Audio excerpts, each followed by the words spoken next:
So good morning students, how are you? और I hope you are fine. तो आज का हमारे पास टॉपिक है हमारे पास एलिमेंट ऑफ हीमोस्टेसिस, या फिर इसका एक टॉपिक है फीडबैक। आज हम सिर्फ फीडबैक की डिस्कस करेंगे, देन इंशाल्लाह फर्दर ज़िंदगी में हम लोग डिस्कस करेंगे। अच्छा जी, फीडबैक करते हैं। ये फीडबैक हमें पता है कि फ़ीडबैक क्या है। मैंने आप लोग के लिए नोट्स बनाए हैं उस हिसाब से आप लोगों, लेकिन आप लोग you must have to read all the paragraph, all the written words, so that your concept be more clear. Okay, so हम पहले मैं आपको ऊपर से चीज़ बता दूँ इसमें है क्या। इसमें फ़ीडबैक है, हमें पता है फ़ीडबैक क्या है। उसके दो टाइप्स होते हैं, पॉजिटिव और नेगेटिव। अब मैं आपको एक दिखाती हूँ नोट्स शक्ल का, आई होप ये आप लोग के लिए ईजी हो। तो ये आपको आप लोग समझ लेंगे ना, फिर आपको रीडिंग करने में मुश्किल नहीं होगी। अच्छा, लेट्स स्टार्ट। मैं आपको ये चीज़ जो है ये मैं को समझाती हूँ, फिर आपको समझ आएगा कि इसमें है क्या। अच्छा, अब मैं आपको चीज़ बताऊँ कि हमारे बॉडी में एक स्टिमुलस है। क्या है? स्टिमुलस है, ये एक एजेंट है that lead to tend to disturb homeostatic mechanism. हाँ, जैसे हमारे पास होता है स्टिमुलस है, हमारे घर में एक अफराद होता है जो कि घर सबको तंग करके रखता है, वो सबका घर का निज़ाम बदल के रख देता है। इसी तरह से हमारे में बॉडी में भी एक चीज़ है, शैतानी बच्चा है, वो है स्टिमुलस, जो कि हीमोस्टैटिक उसको टेंड कर देता है कि वो डिस्टर्ब हो जाए। इसकी तीन टाइप है, क्वांटिटी, ये बल्कि ये तीन फैक्टर्स हैं ये इसके, ये इस पर डिपेंड करते हैं। फैक्टर्स हैं क्वांटिटी, क्वालिटी एंड रेलिवेंस। अच्छा, ये हमारे पास फीडबैक है। अब मैं आपको बताऊँ फीडबैक की एक डेफिनेशन क्या है। फीडबैक है रिस्पॉन्स है जो कि जनरेट होता है हमारे पास स्टिमुलस से। स्टिमुलस क्या करता है? डिस्टर्ब करता है हमारे बॉडी के मैकेनिज़्म को, वो उसको ठीक करता है। कौन करता है? फीडबैक करता है। अच्छा, अब फीडबैक के दो तरह के टाइप्स होते हैं, पॉजिटिव और negative feedback, right. Positive feedback क्या है? पॉजिटिव फीडबैक जो है वो बेसिकली इंक्रीज़ करता है ओरिजिनल स्टिमुलस को, या फिर ये स्टार्ट करता है, ये इंक्रीज़ भी कर देता है और एम्पलीफाइज करता है, lead to the exponential growth और चेंज। मैं आपको बुक से भी मैं आपको दिखाऊं तो देखिए, बुक में भी लिखा हुआ है कि स्टार्ट कर रहा है, इनिशिएट कर रहा है the change of output for any biological process, कि इसको कर रहा है। अब जो बुक में आपको जो एग्जांपल दी हुई है ना, मैं यही एग्जांपल मैंने आप लोग की लिखी है और एक एक्स्ट्रा एग्जांपल लिखी है। पहली एग्जांपल ब्लड क्लॉटिंग के, जो कि आप लोग की बुक की है, ये ब्लड क्लॉटिंग है। ब्लड क्लॉटिंग में क्या होता है? पॉजिटिव फीडबैक में आपका ब्लड क्लॉट हुआ, आपका जहाँ से भी आपका खून निकला वहाँ पर आपके पास पॉजिटिव फीडबैक ने क्या किया? प्लेटलेट्स को एक्टिवेशन कराई, प्लेटलेट्स एक्टिवेट हो गए, फिर ये जब आए तो मोर प्लेटलेट जो है हमारे पास आए, तो फिर क्लॉट फॉर्मेशन हो गया। आपके बुक में भी यही लिखा हुआ है, इसमें बस लंबी मैं आपको शॉर्ट में लिख के दिया है, मैं आपको समझा देती हूँ इसमें है क्या। मैं आपको एक डायग्राम बना के मैं दिखाऊँ ना, देखें यही चीज़, ये आपका क्या है? स्किन है, ठीक, क्या है? ये आपकी स्किन है। यहाँ पर आपका बाउंड हो गया, यहाँ पर आपके क्या हुआ? खून लग गया। अब ये आपका जो खून क्या है? अब पॉजिटिव फीडबैक जो है वो प्लेटलेट्स को साल हो गए, 18 साल होने के बाद मुझे ये प्रोनाउंसिएशन नहीं आई, हाउ टू प्रोनाउंस प्लेटलेट्स। अच्छा, प्लेटलेट्स जो हैं वो आए हैं, आपका जहाँ पर चोट लगी हुई है वहाँ पर वो क्या करेंगे?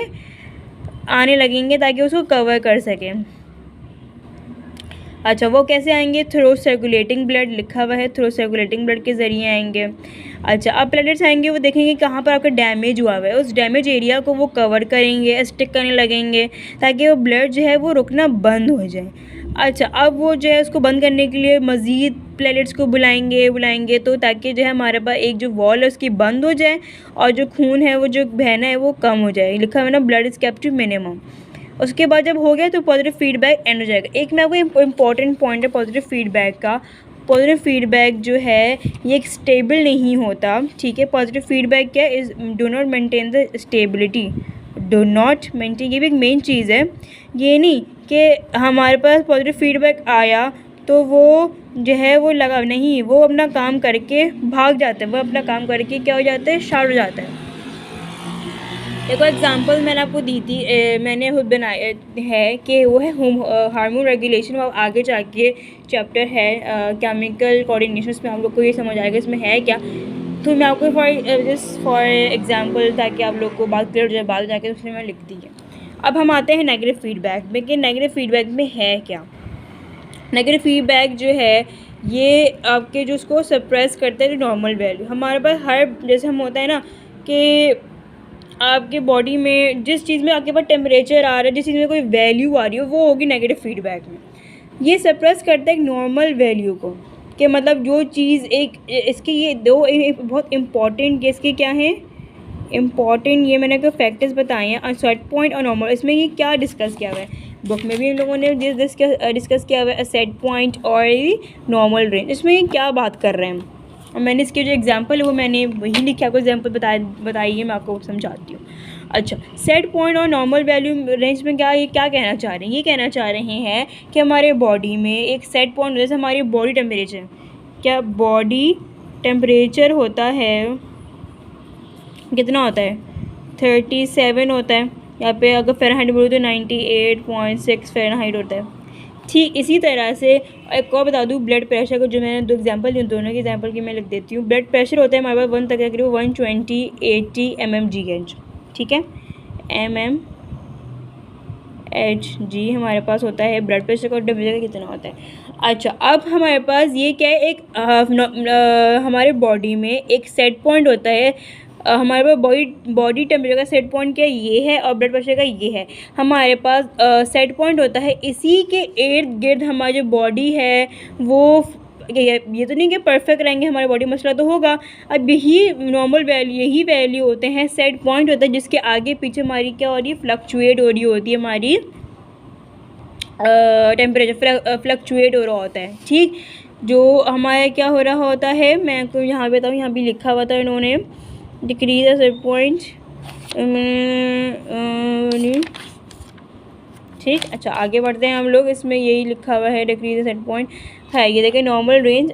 देखिए मैं आपको बता दूँ डेफिनेशन ताकि समझ आ जाए। Set point is a psychological value around which the normal range fluctuates, right. अच्छा, लेट्स बिगिन विथ खैर। अच्छा, अब क्या है, हमने क्या किया, ये हुआ कि नॉर्मल इसी तरह से फ्लक्चुएट कर रहा होता है। मैं अगर एग्जांपल दूँ, इसमें मैंने कोल्ड की एग्जांपल की हुई है, मैंने खैर ये गर्म की है। इसमें है थर्मो रेगुलेशन है, टेम्परेचर राइज़ हुआ, गर्मी थी, टेम्परेचर क्या राइज़ हुआ, आपका टेम्परेचर क्या हुआ, राइज़ हुआ। आपको स्वेटिंग निकले, स्वेटिंग क्या देती है, आपको कूलिंग इफेक्ट देती है। स्वेटिंग में पसीना होता है, क्या हमें देती है, कूलिंग इफेक्ट देती है ना।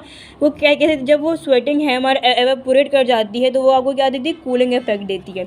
बुक में क्या एग्जाम्पल दी हुई है, बुक में एग्जाम्पल दी हुई है कि इन्होंने केस भी दिया हुआ, केस है कि बाहर जो है वो ठंड है, एक बाहर क्या ठंड है, हमारे पास नॉर्मल वैल्यू क्या है 37 डिग्री सेंटीग्रेड है। अब बाहर ठंड है तो हमारी जो वैल्यू है वो फ्लक्चुएट करेगी, इंक्रीज़ करेगी, कितनी 39 या 38 हो गई, अभी ज़्यादा हो गई। अब उसको नॉर्मल लाने के नेगेटिव फीडबैक क्या करेगा, शिवरिंग, वो क्या करेगा, शिवरिंग कॉज करेगा। जब शिवरिंग करेगा तो हमारी बॉडी क्या प्रोड्यूस करेगी, हीट, और हीट से हमारी वापस जो टेम्परेचर है वो वापस हमारे सेट पॉइंट पे नॉर्मल रेंज में 37 डिग्री में आ जाएगा। इसी तरह से ब्लड प्रेशर है, ब्लड प्रेशर हमारे पास इतना नॉर्मल रेंज होता है, इसी तरह इसी में ऊपर नीचे ये फ्लक्चुएट कर रहा होता है।